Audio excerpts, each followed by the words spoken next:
Hello दोस्तों everyone भाई, कैसे हैं सभी लोग? सभी को नमस्कार दोस्तों, सभी का स्वागत है सुपर कोचिंग टेक्स्ट बुक पर। दोस्तों मैं सोलंकी आपके साथ। दोस्तों आज एक बड़ी अपडेट के साथ, दोस्तों जैसा कि आप जानते हैं कि भाई केंद्र शिक्षा मंत्रालय दोस्तों, ठीक है, आपका उसने कुछ आपके नए नियम अब लागू किए हैं दोस्तों एकेडमिक परीक्षाओं को पास करने के लिए।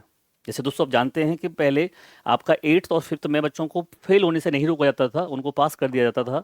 तो दोस्तों अब उनके लिए नए नियम लागू हुए हैं। दोस्तों देखते जरा क्या है, आपने शायद उसका राजपत्र पढ़ भी लिया होगा। दोस्तों देखेंगे आप यहाँ पर, तो ये साफ लिखा हुआ है कि भैया अब नया नियम आ गया है, 5वीं और 8वीं की परीक्षा में फेल होंगे छात्र। तो जो अब तक दोस्तों नहीं थे, जो हमारा आरटी ही तो चला था दोस्तों, आरटी 2024, ठीक है दोस्तों, नया अपडेट आपका हो रहा है।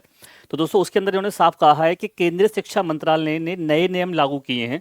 छात्रों को फेल करने का प्रावधान अभी नहीं था, लेकिन दोस्तों अब जो है, अगर मान लेते हैं, सपोज करिए शिक्षा मंत्रालय ने नए नियम के अनुसार 5वीं और 8वीं के विद्यार्थियों को वार्षिक परीक्षाओं में असफल होने पर फेल किया जा सकता है। 2 महीने के भीतर दोस्तों दोबारा परीक्षा का मौका दिया जा सकता है। उसमें भी अगर वो फेल हो जाते हैं तो फिर अगली कक्षा में नहीं भेजा जाएगा, दोबारा से ही उनको पूर्व 8th क्लास में पढ़ना पड़ेगा या 5th क्लास में पढ़ना होगा।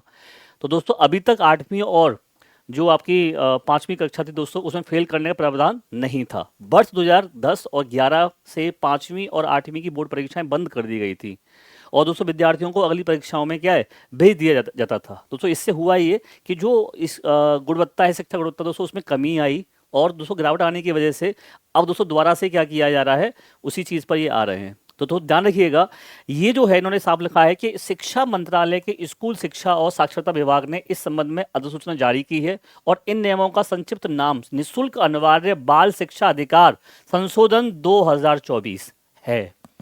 ठीक है दोस्तों, ध्यान रखिएगा, बाल शिक्षा अधिकार अब 2024 दोस्तों नाम रखा दिया है और यह सरकारी राजपत्र में दोस्तों उनके प्रशासन की तारीख से लागू हो गए हैं। तो दोस्तों ध्यान रखिएगा, अब जो है अपने बच्चों को जो 5th में आएंगे दोस्तों, 8th में आएंगे, तो होता ना तैयारी अच्छी आप कराओगे दोस्तों एकेडमिक की, तभी दोस्तों वो बच्चे फिर 10th में और 12th में और दोस्तों उसके बाद में फिर वो जो कॉम्पिटिटिव परीक्षाएं होती हैं वहाँ पर अच्छा कर पाते हैं। तो दोस्तों